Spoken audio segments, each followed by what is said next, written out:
So this has been enhanced by the government of India, that is central government. We are going to use fuel, okay, so which is going to release the carbon or the toxic poisonous gases in the environment. This kind of plastic, it is going to cause a soil pollution, that we call it as a plastic pollution. It is going to safeguard the country in the national level as well as in the international level.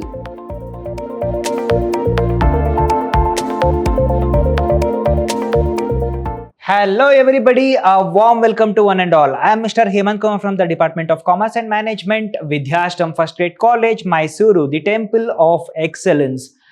In today's session, we are going with the subject Business Regulatory Framework, that is for 4th semester BCom students. So today we are in session 1 of Unit 5. It is about the environment and cyber laws. Here we are going with cyber laws as well as Environment Protection Act. Okay, so two things that we need to go in today's session. But here this unit is classified into two categories, Part A and Part B. Part A is about Environment Protection Act. Part B is about cyber law or the cyber security. This is agenda of today's session. We are going with introduction to Environment Protection Act. The objectives of Environment Protection Act 1986, definitions of important terms. There are various terms according to Environment Protection Act that we are going with, and also the types of pollution, the powers of central government to protect the environment in India. So there are certain rules and regulations that has been formulated, and also there are certain responsibility of government of India towards protecting the environment that we are going to study further. Moving forward, introduction. So it is a brief introduction about Environment Protection Act. Okay, so what exactly the Environment Protection Act is and what it is going to do, why it has been formulated. The Environment Protection Act 1986 is a comprehensive legislation enhanced by the Indian government. So this has been enhanced by the government of India, that is central government, to protect the quality of the environment. Okay, so what it is going to do? First thing is it is going to safeguard the environment and also to improve the quality of environment. Not only safeguarding the environment is important, but also to develop or to improve the quality of environment is much more important. What activity it is exactly doing? The Act provides for the prevention, control and the abatement of environmental pollution. So here it is going to control the environmental pollution that has been caused by the industries, automobiles or any other source of the pollutants. Okay, so what happens? So not only in terms of air pollution, in terms of water pollution and in terms of noise and also sound pollution. Here it is going to prevent and also to control the pollution. There are certain rules and regulations that has been made by the Environment Protection Act regarding the control or the prevention of environmental pollution. The protection of forest and wildlife. So not only focusing on saving the environment, but also it is going to focus on saving the forest and wildlife. The Environment Protection Act 1986 establishes several regulatory bodies to monitor and enforce environmental standards. This includes, okay, so means it is going to establish a number of agencies which is going to safeguard or protect the environment or to maintain the environment in a clean and good manner. Okay, which are those agencies? One is CPCB. Okay, so that is Central Pollution Control Board at the national level. Okay, so Central Pollution Control Board, it is going to make certain rules and regulations. That is central, it is central office is located in New Delhi. Okay, so it is going to look after the pollutants which is going to cause pollution in our nation. Okay, so it is going to safeguard the people, safeguard the environment by the toxic poisonous gases or toxic poisonous substances which is going to cause the pollution. And in the same way, it is going to make certain rules and regulations which is been followed by the automobile and also been followed by industrialists. Next one is SPCB, that is State Pollution Control Board. Okay, so this is taking care of each and every state in India. Okay, so in Karnataka it is separate, in Gujarat it is separate, in Tamil Nadu, Andhra Pradesh, in all the state there is something called SPCB. It is going to take care of the state level. Okay, it have to maintain the proper environment, and in the same way it is going to safeguard the state from the pollutants, okay, which is going to cause the pollution by making restrictions, by making certain policies and the procedures which is must be followed by the citizens of the state. The Act empowers these bodies enforce pollution control measures, regulate industrial activities, and also to impose the penalties of non-compliance. Okay, so means these are the sectors that is been introduced by the state and the central government, which is going to look over the rules and regulations which is been strictly followed regarding the pollutants and the pollution, okay, to maintain a standard and also for the development of the environment in a particular state or the nation. The objectives of Environment Protection Act 1986. Here, when it comes in terms of Environment Protection Act 1986, there are certain objectives of the act which need to safeguard the environment for the future generation. Okay, saving the environment for the future generation. Number one is prevention and control of the environmental pollution. So here we are supposed to control the environment pollution. Not only controlling environment pollution is important, but also preventing the environment pollution is much more important. Just I give you the example. Okay, so here when it comes in terms of controlling the pollution, so we are going to use the automobiles, okay, so which is driven by the use of fossil fuels. Okay, so what happens, we are going to use fuel, okay, so which is going to release the carbon or the toxic poisonous gases in the environment. So what happens, we are supposed to use the automobiles which is going to release comparatively less gases in the environment. Means we are supposed to go with the emission test. Means it is compulsory nowadays for the emission test. Each and every year we are supposed to go under the emission test according to the state government rules. And prevention. So here what happens, if you undergo emission test also, there are certain gases that is been released by the automobiles. So what happens, instead of going with the automobile which is used by the burning fuels, okay, so we are supposed to go with EV. Okay, it is the best option when compared to automobiles which is driven by fuels. Protection of public health. So here not only safeguarding the environment is important, but also protecting the public health. Not only safeguarding the forest is important, not only safeguarding the surrounding environment is important, because whatever the things that we are going to do to safeguard the public health, that we are supposed to take the precautions. Okay, so what happens in most of the cities, most of the people, okay, so most of the polluted cities, whether it is Delhi or Bangalore, okay, so most of the people, they are facing the problem called asthma due to the pollution, okay, air pollution. Okay, so that is the reason to safeguard the life for the future generation. And also conservation of the natural resources much more important. Okay, so here conservation of the natural resource plays a vital role. We are not supposed to utilize complete resources. We are supposed to keep resource for the next generation as well. Okay, so here this plays a vital role. Promotion of sustainable development. So you people may be heard of the sustainable development. Okay, so we are supposed to save the resources for the future generation, not only utilizing the product, okay, but also we are supposed to save the things for the next generation. It may be coal, petrol, diesel, or any kind of the oil product. Public participation in environmental decision making. So the public also have a equivalent right to protect the environment and also to take the decision and also to develop the environment by planting the trees, okay, by taking the precautionary measures regarding the deforestation and these all things. International cooperation. So hence by taking these precautions, okay, so what happens, so we are going to save the resources, we are going to save the environment, we are going to safeguard the life of the people and also the animals. So what happens, so it is going to become a reason for the international cooperation in the national level.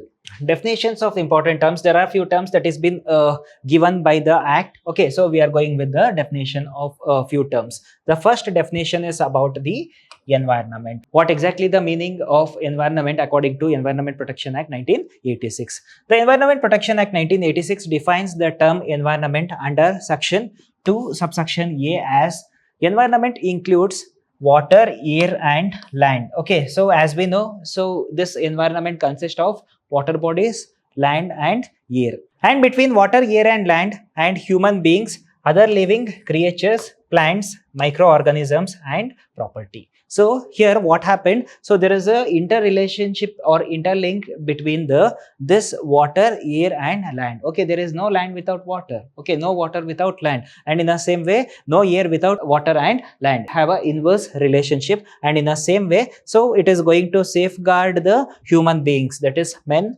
and other living creatures. So whatever the living creatures that is available in the environment, plants, trees, okay, so and other creatures, microorganisms, okay, so also it is have to safeguard the microorganisms and property. Okay, so property is nothing but the surrounding environment which is available. Okay, so it is very precious. Okay, so in nature, once if we lose it, okay, so it is very hard to get back the same thing. Okay, it is very specious, so they had mentioned as a property. Okay, so here it is going to safeguarding these all things. Means if we protect the environment, so we are going to safeguard trees, we are going to safeguard humans, we are going to safeguard animals, microorganisms, and other living creatures. Means the only ultimate thing that we must know is we are supposed to save the environment. That is what the environment is about. Okay, environment consists of what? Water, air, and land, with humans, microorganisms, and other species. Environment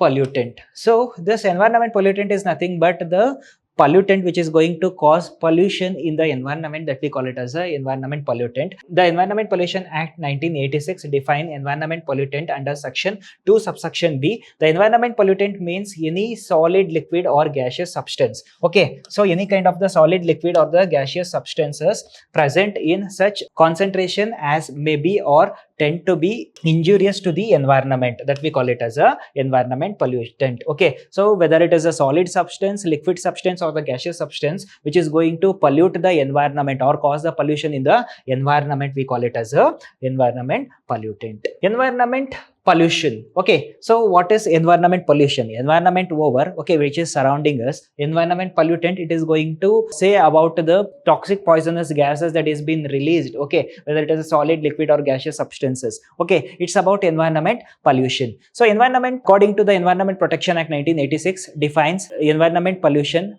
under section 2 subsection C as environment pollution means the presence of environment of any environmental pollutant. If there is any environmental pollutant that is present in the environment, that we call it as a environmental pollution. So as we had learned here, pollutant, what is a pollutant? Which is going to cause the pollution. If there is a pollutant, so what happens? It is the pollution get happen. There is a difference between the pollutant and pollution. Moving forward, hazardous substance. So there are certain substances which is hazardous to the environment. What exactly the hazardous substance is about according to the Environment Protection Act? The Environment Protection Act 1986 defined the hazardous substance under section 2 subsection E as hazardous substance means any substance or preparation which by the reason of its chemical or physiological properties or handling is liable to cause harm to human beings, other living creature, plants, microorganisms, and property or environment, that we call it as a hazardous substance. So here, when it comes in terms of pollutant, whether it is a solid, liquid, or gaseous, it is physiological in nature. So means it have its physical existence in nature, which is going to affect on the surrounding environment, whether it is a humans, whether it is a plants, whether it is a microorganisms, or any other living creature, that we call it as a hazardous substances. It is very toxic in nature. Occupier. The Environment Protection Act 1896 defines occupier under section 2 subsection D as occupier in relation to any factory or any premises means a person who has control over the affairs of the factory. Okay, so means in each and every factory, in each and every manufacturing unit or the industry, so there is a person who have to take care of the pollutions or the pollutant that is being released, toxic substances that is being released from the industry. He is in charge of these all things. He have to take care of the quantity and the way how he have to release the toxic gases by the water, whether it is a contaminated water or whether it is a toxic poisonous gases that is being released in the air. Okay, so the premises and includes in relation to any substance, the person in possession of the substance. Okay, so there are certain substances, okay, so which is going to cause harm to the environment. Okay, so he have to avoid those all things, and in the same way, so he have to release in the right way, okay, at the right time. So what happens, he cannot release the toxic poisonous gases or the contaminated water inside the lake, ponds, and rivers. Okay, so there is a specific place which he had to be released. In the same way, here in the normal environment, he cannot release the toxic poisonous gases. Okay, so he have to release 300 feet more than the sea level. Okay, so that is a rules or regulations which must be followed by him. that we call it as a occupier. In every organization, there must be a occupier according to the state policy. The types of pollution. So there are various kinds of pollution. First one is air pollution. The toxic poisonous gases that is being released in the environment, we call it as a air pollution. Water pollution. So contaminated water or any toxic poisonous water that has been released in the ponds, lakes and rivers, which is going to cause water pollution, which leads for the death for the marine insects or animals. Okay. And also soil pollution. So what happens? So these three things are interlinked with each other. When air pollution happen, automatically it is going to affect on water. Okay, automatically it is going to affect on the soil. Just I will give you the example. Okay, so these are the hills. Okay, so what happens? It is a land. Okay, this is water. Okay, it is fully filled with water. Okay, so what happens? So if there is a air pollution which is going to happen, if the air get polluted, indirectly it is going to cause water pollution. When the water get polluted, surrounding land also get polluted. Okay, so air pollution causes water pollution. From the water pollution, all the complete land means soil pollution happens. So let me take, okay, water get polluted. From the water, land get polluted and also the air get polluted. Hence, I can say three things are interlinked with each other, that is air pollution, water pollution and soil pollution. Noise pollution. So this is also very important thing that we need to consider. Noise pollution. Noise pollution can be caused by automobiles, it can be caused by the nuclear explosions, or it may caused by the industries. Okay, it is very bad for the human health.